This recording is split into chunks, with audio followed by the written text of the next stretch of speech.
In today's show, part 2 of our preseason predictions, over-unders for every player on the roster with my friend Chuck. Welcome to Locked On Blazers. Let's get into it. You are Locked On Trailblazers, your daily Portland Trailblazers podcast. Part of the Locked On Podcast Network, your team every day. What up, world?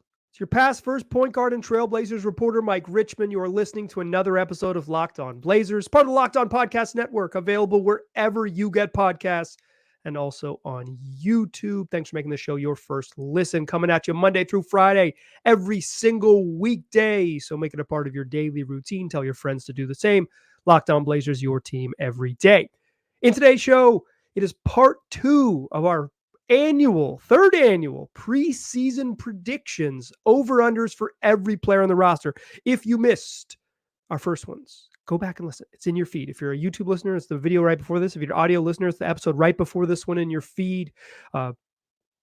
My friend Chuck, Charles Tuggle, joins me. We do this every year. Listener Ben sends these over, and they're a whole bunch of fun. And we run through every player on the roster and give an over-under prediction for each and every person.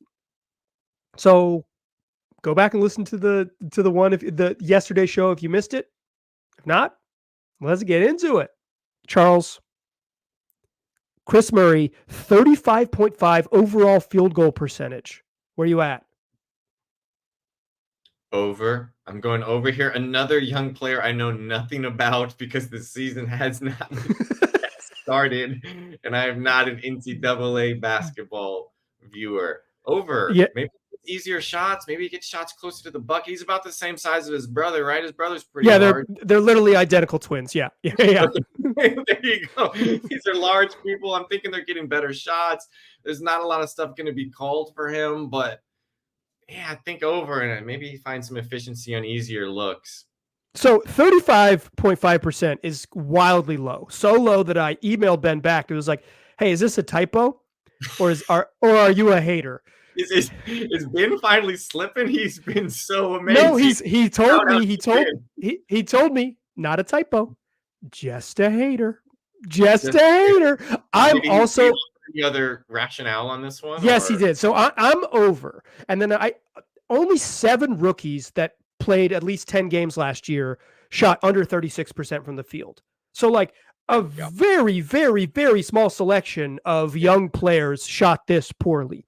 Like exceptional poorness potentially from like this would be like historically bad. Only one rookie in the league last year who played over 500 minutes failed to crack the 36% mark from 3. It was Blake Wesley from San Antonio. Historically bad shooting season for your boy Blake Wesley. Some Wimby shooting numbers right there just to get the man inside the building. Yeah, exactly. He was like, you know what, we need a tall French coworker. I'm going to keep on putting them up. So I was like, Ben is usually pretty positive. He's usually sort of has good logic here. He told me his logic was that as a rookie, Jeremy Grant shot 35.2% from the field for the Philadelphia 76ers. And I didn't know that. I didn't know that Jeremy Grant was unplayable offensively on the process Sixers as a young person. That's pretty brutal. I didn't know that. Jeremy Grant shot. Yeah. You're gonna get a new job. Jeremy Grant since then has made $250 million in NBA contracts. My man shot 35% from the floor as a rookie and has made $250 million in NBA contracts. Good for Jeremy, the Marcella madman himself. So I'm over too. This feels like hating. This feels true hating from Ben. Full hating, though, if he's looking at Jeremy Grant's career. Yeah, exactly. He would have a hell of a career if he turned out like Jeremy Grant. Great player. Yeah, I will say that Chris Murray has not shot well in preseason. Like, that's real. I don't know if it's, it's like, it's always the question is like, is that meaningful, right? Like, is a little bit of preseason run meaningful? But even then, 39% from the field in preseason. Like even then, he's shooting 7% from three. 7% from three. That's not great. That's not a great preseason look. 1 of 14 from the outside. So I will say, shot some bricks, but still, even then, close to 40% from the field. He's going over on that one. Okay, here's another one. Over under 35% from three from Duop Reith. What do you got? I'm going under. Part of the reason I love doing these is that they serve personally as like season previews for me, introducing me to characters I'm unfamiliar with. I swear this is a Star Wars character. Mike just sounds like a Sith Lord. I'm hoping that he's dark and can ball out and shoot over that, but that's a nice. Wait, you're rooting for him to be from? Oh, I guess a Sith Lord would have to be from the dark side. I was like, you're rooting for him to be a villain? Skilled character. Yeah, okay. I was like, you're rooting for him to be a villain on this team? But okay, I know what you mean now. Yeah, he's got the double lightsaber. Yeah. Okay. I'm going under. That's a really nice number, 35.5%. Like that's amazing. So I'm going under. I always for rookies, I don't expect too much. Yeah, Duop Reith, in case you two have been living under a rock like Charles Tuggle, a 27-year-old rookie who spent his professional playing. Yeah, boy, played at LSU. Wait, he's a rookie. Yeah. Yes. Right. Yeah. He's played professionally all over the world, including in Lebanon and China recently, and Australia as well. He went to LSU, so he's he went undrafted and just hasn't played, and he's played for the Blazers summer league team, and it was a late addition to the training camp roster.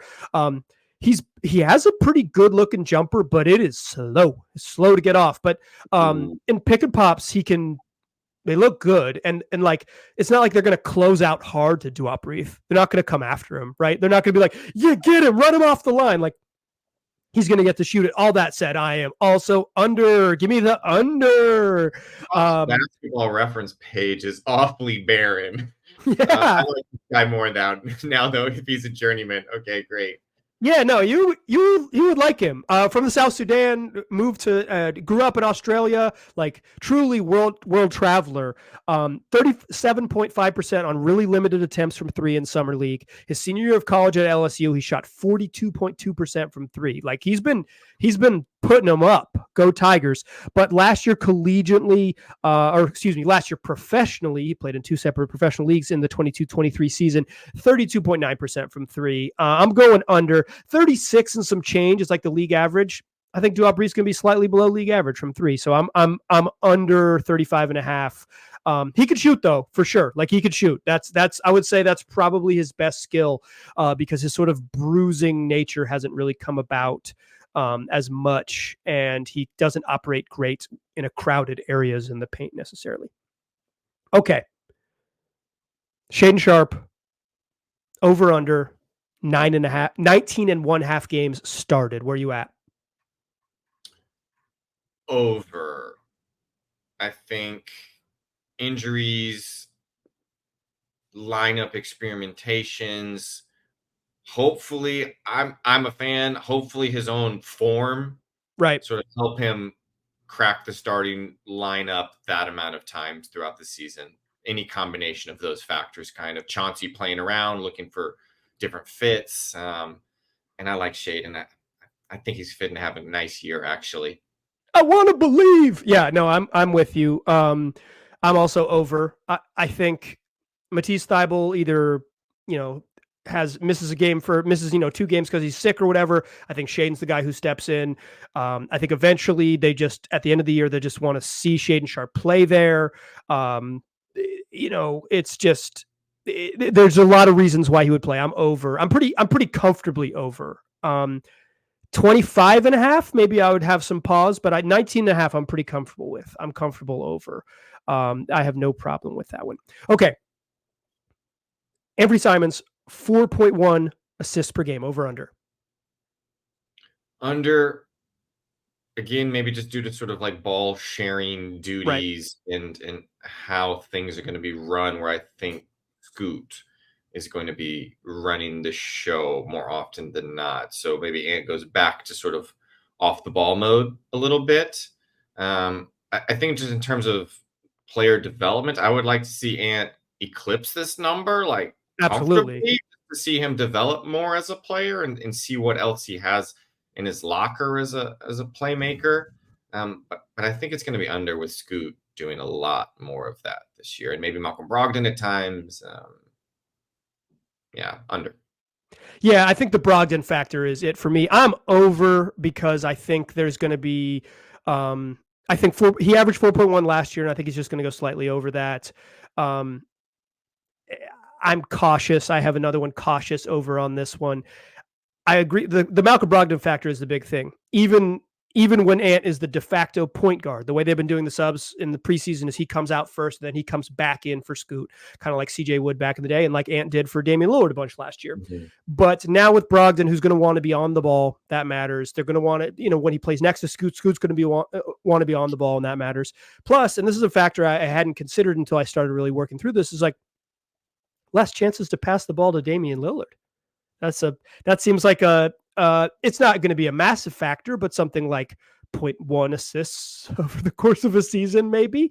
Like it's a number in there because Dame is not he wasn't this like lethal catch and shoot guy. In fact, even when he catches it, sometimes he jabs you out of an assist, jab, and it's like, oh, too bad. But dribble step back.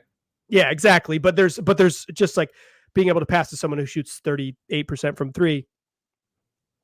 That ain't what Scoot is. So I think that's a big factor for me. This episode is brought to you by FanDuel.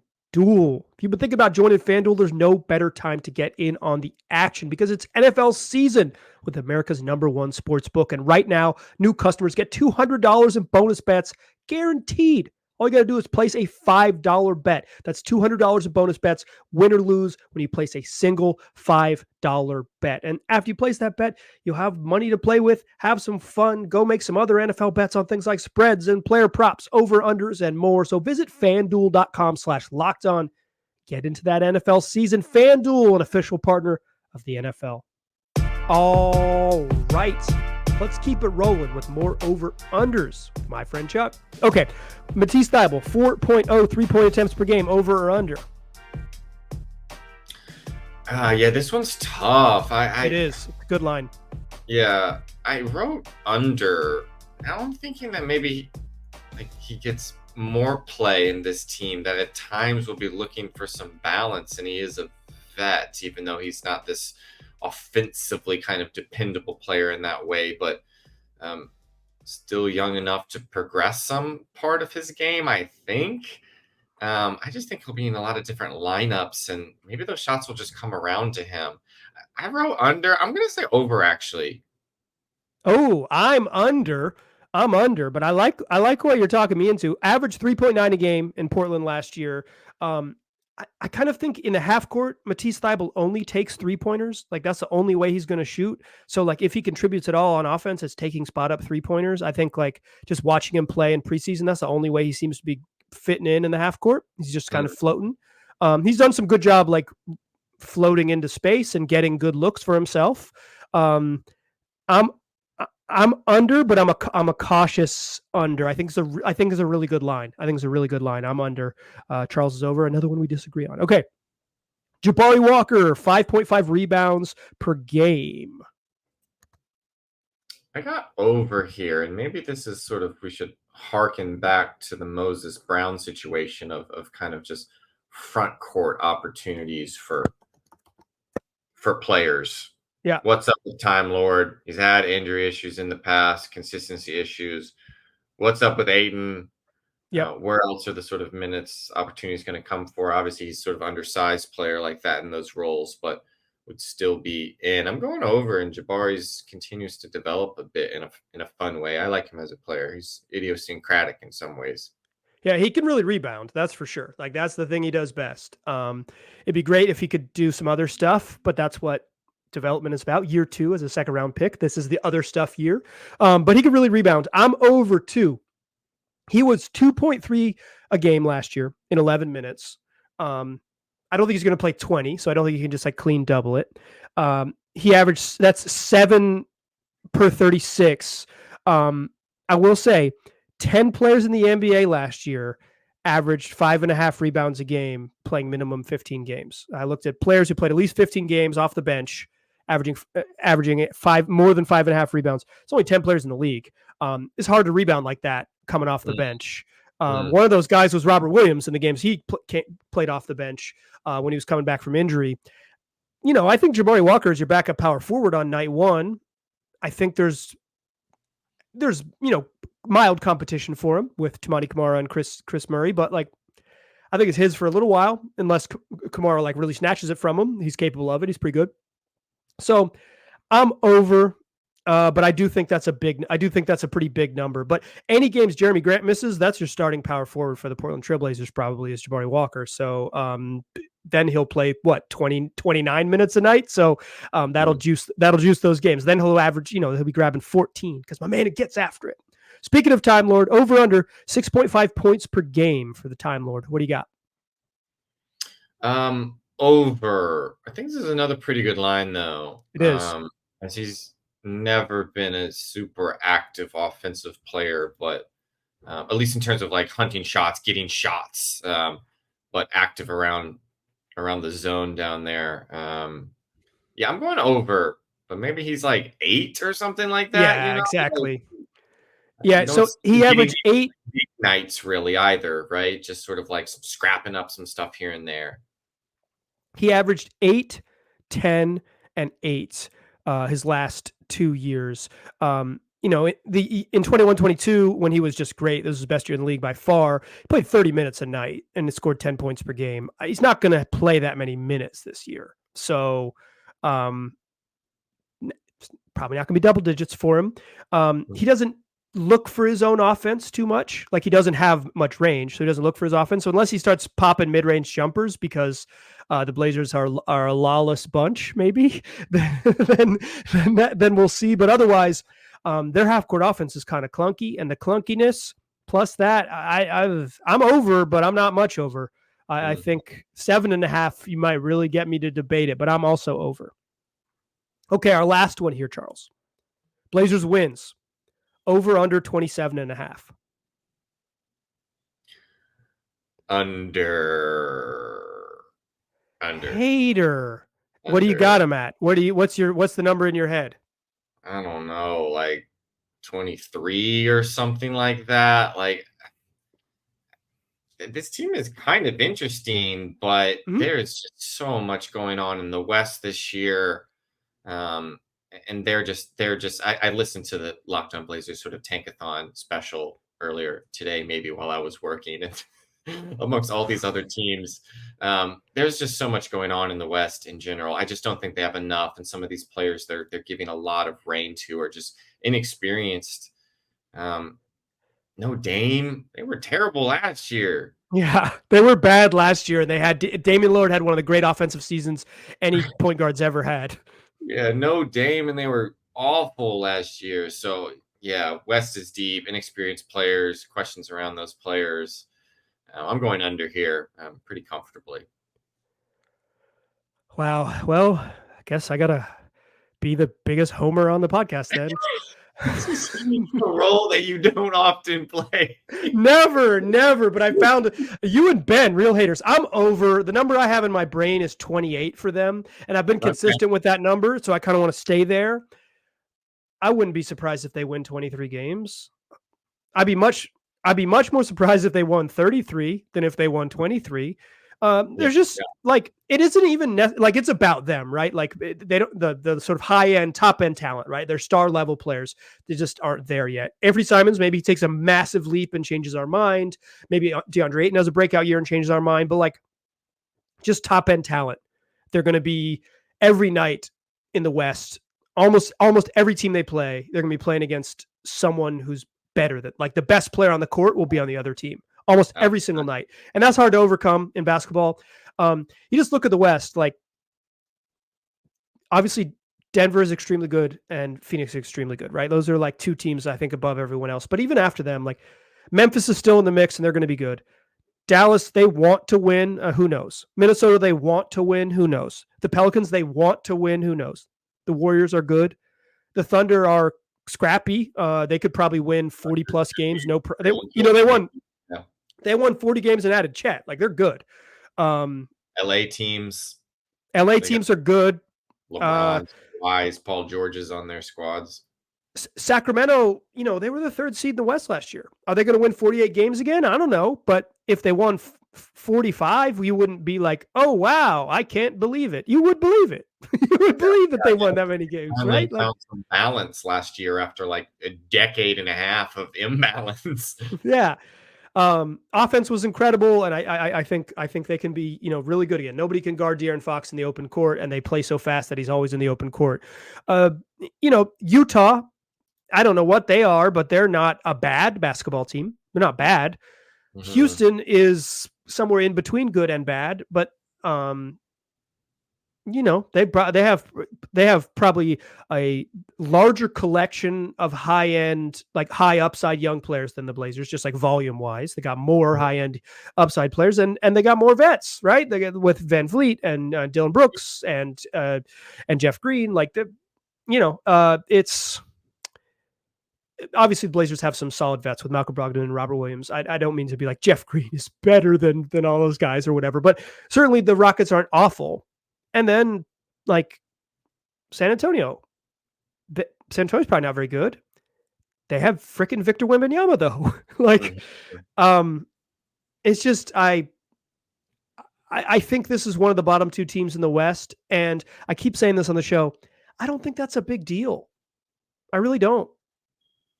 Yeah, you got to see this is how rebuilds go, really, is you hope for a lot of things, the development of your players, but you also hope for like timing in the greater like competitive context of the league.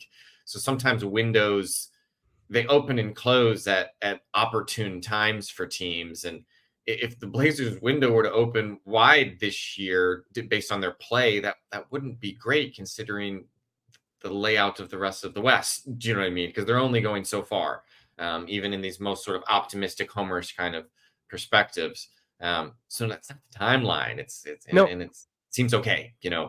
Some of these LA teams are getting older. I don't think we have to worry about them in a couple of years when hopefully Scoot's looking like an all-star level player every year type of situation. And maybe Shaedon's playing with that sort of thing as well. Or, we're waiting and hopefully seeing some fun stuff this year. The Warriors are on a cycle at the end of that might not last forever. Phoenix, obviously Kevin Durant's 34. Like, he might be good for a long time because he's Kevin Durant. But like, there aren't the Blazers making a run for it over the next 2 seasons is not the move. I think you want them to be competitive. Being bad this year, being bad next year, I don't think is a big deal. In year 3 of the Scoot Henderson experiment, that'd be year 3 of Scoot, year 4 of Shaedon. I think you want to be good then. I think that's the time to, like, not championship level good, but like good. You want to be a good basketball team. Like, you want to be competitive and all that. But you got to get stuff right. And so getting stuff right means figuring out what works, right? Figuring out when you do trade Malcolm Brogdon, what do you bring back and what works? Figure out what works with DeAndre Ayton. Figure out what works with Time Lord. The future of Anthony Simons with this young backcourt. Is he a centerpiece, or is he like in the way? And like, what are you doing? And quite frankly, Jeremy Grant's fit, right? Is he more helpful on a good team than he is on this team? And those are questions you answer during the season with patience, right? You play, you try to be as competitive as possible. You kind of just let the reality of your roster quality be what it is. And then you figure it out. Today's episode is brought to you by Jase Medical. Look, everyone should be empowered to care for themselves and their loved ones during the unexpected. That's why Jase Medical has the Jase case. The Jase case provides 5 life-saving antibiotics for emergency use, so you don't get caught unprepared. You have what you need in hand right away. Jase Medical handles everything from the online evaluation to get you started, to the licensed pharmacy medication delivery, to the ongoing consultation and care with licensed physicians, so you know what to do when you have those life-saving antibiotics on hand. It's doctor created, it's doctor recommended, and it's going to keep your family safe. So why not go to jasemedical.com and use that code LOCKEDON at checkout for $20 discount on your order. That's promo code LOCKEDON at jasemedical.com. Still a pass first point guard. I'm still Mike Richmond. You're still listening to Locked On Blazers, and we're still rolling along. A wrap up for our preseason predictions with my friend Chuck. I'm curious, as someone who is going to have to stay up extremely late to watch these games, how many of them are you going to watch in the morning before you go to work? How many of them are you going to wake up and watch in the morning before you go to work? And how many times do you think that you're going to find yourself, particularly early in the season when hope is still eternal, not in March, right? I understand in March you'll be like, I got to go. How many of them are you going to be? How many do you think you'll be plugged into deeply on League Pass? It might be one of these seasons for me where I'm checking out quarters at a time sort of thing, even maybe it's like a replay of the next day of just sort of like stretches, right? Because maybe there's moments when early in the games when they're not necessarily more competitive just because the scores there's not enough time elapsed for things to run up. But it's interesting to look at young players throughout different moments in the season as well. So much development can happen with a player like Scoot, for example, in December versus March. Even like their games can change so much, getting into the flow of the season, the speed of the NBA, and even as the regular season itself sort of ramps up in intensity, as we see, especially as it gets closer to the playoffs, it becomes different. Regardless of your team sort of in the mix or not, but other teams are in the mix, and so things sort of ramp up some. So I think I'll be checking in on games. Surely, probably not staying up late. You're not gonna stay up till 1 a.m. to watch them like lose to the Grizzlies or something. No, and probably not on like a Tuesday night or something like that either. But checking in, I think, on stretches, because you have to watch like live. You're games. A junkie, yeah, exactly. You love you'll fiend a little bit. I don't believe in highlights and things like that at NBA. It's not a good sport for that, actually, to see like what's actually happening. You have to watch stretches, even if it's a quarter or a half, as opposed to 2.5 hour whole game. You got to watch stretches of ball. I mentioned this on the show earlier, and I'm curious what your answer is. I'm kind of putting you on the spot here, so I apologize. But do you remember a time that the last time you were as excited about a season like this? Because I think I am maybe not hopeful, but I am kind of intrigued and excited about this group. Do you remember the last time or think of the last time that you were that excited? I got a listener who gave me a pretty good response. So if you need me to vamp, I'll share that with you. Yeah, I mean, it's been quite some years. As huge of a fan of Dame as I am, it's easy to say this in hindsight, but the writing was on the wall for a couple years of sort of the monotony of the team building, but also of, I'm going to bring up CJ, and I don't mean to rag on him. He's a great player, and I love watching him play. But the sort of, what's the word I'm looking for? The redundancy of that sort of backcourt duo as well, I think was pretty obvious for a handful of years. So it's been a couple years. I'm sort of giving myself time to think right now. When was the last? I mean, I also have gotten so down on this team of years with some of their like off-season acquisitions. I can remember messaging you almost immediately after the summer free agency window opens, and we signed Evan Turner as if it was all sort of signed and dotted. Yeah. Like, what are we doing? I don't mean to take a shot at Evan Turner either. He always seemed like a good guy, but I knew that was an awful move where just they were getting so much out of him in Boston, and he hadn't looked like that type of player, especially with like the way that the game was stretching with gravity and everything. So I wasn't even excited during that period when it did seem like we were trying to do the right things, an alternative ball handler or playmaker. Yeah, exactly. But that still wasn't going to get us over the top. So it's been a while. I almost think like, I'm about to say Nicola Batum and like Wesley Matthews era. You know what? A listener said, and I bet you'll agree, it's June of 2007 when they draft Greg Oden. Oh, gosh. Not I didn't think about the timeline there.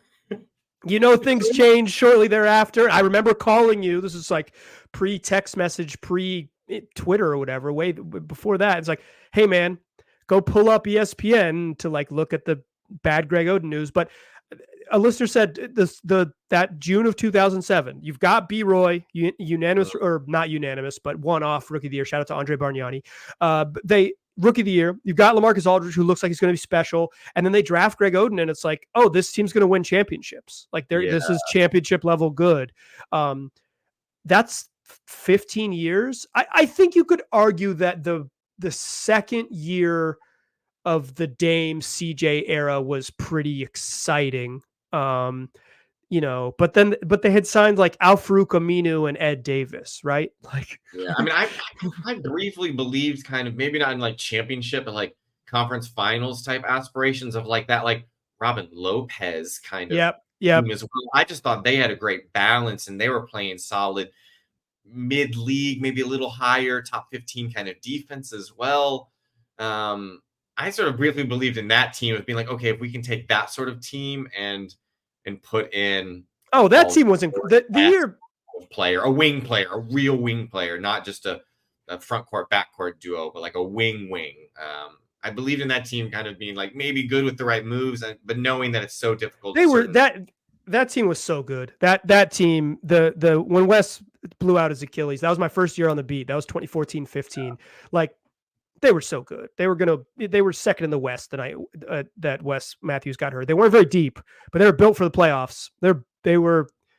But even then, you're right. A different level of excitement, sort of. It's different. It's a different vibe.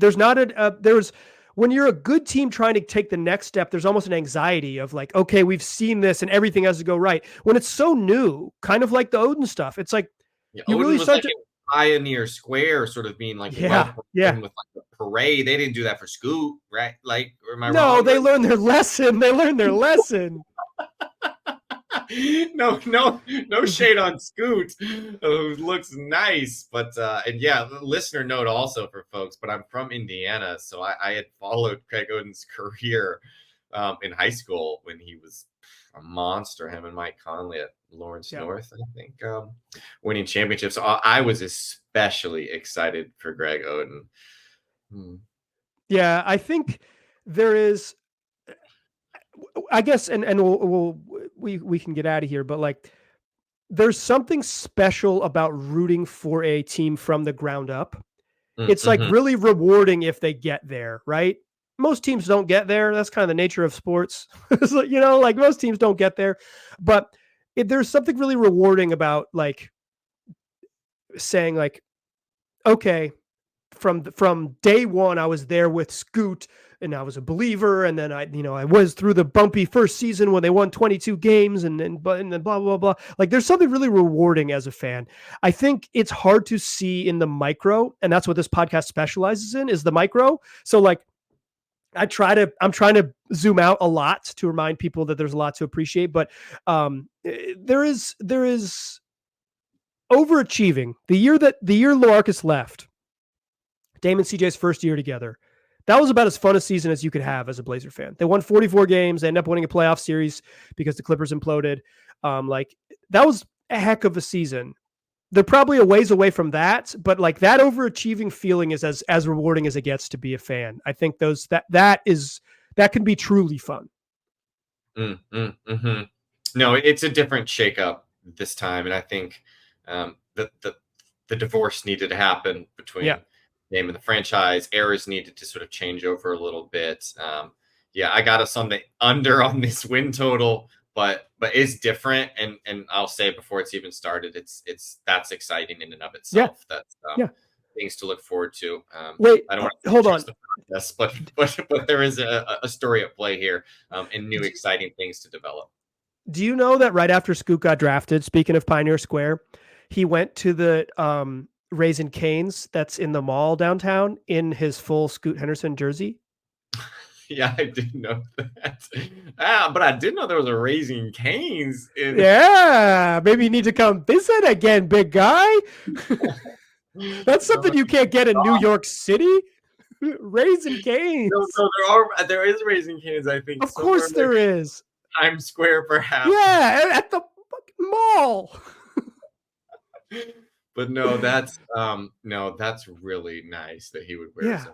He's such an easy dude to root for because he's doing stuff like that. Like, how can you not? How can you not love? It's like Do you know me? I'm freaking Scoot Henderson, and I'm going to go walk around town and make sure that you know that I'm Scoot Henderson. It's a special kind of energy that's it's unique to this group. Charles, thanks so much. I'm all in. Yeah, no, it's going to be fun. I'm glad you're all in on the young guys, even if you're Tumani Kamara, Chris Murray hater, Duop Reef doubter. No, just kidding. I'm not kidding about that, but I appreciate haters. Who am I to judge? Charles, thanks so much for joining the program. It's always so much fun. Thanks for having me. Dear listeners, come back. This is what we do 5 days a week, wherever you get podcasts, also on YouTube. Tell your friends about the show. Guess what? Next week, the Blazers play NBA basketball games. That'll be pretty fun. How about you join us for that? I appreciate you listening. I'll talk to you soon.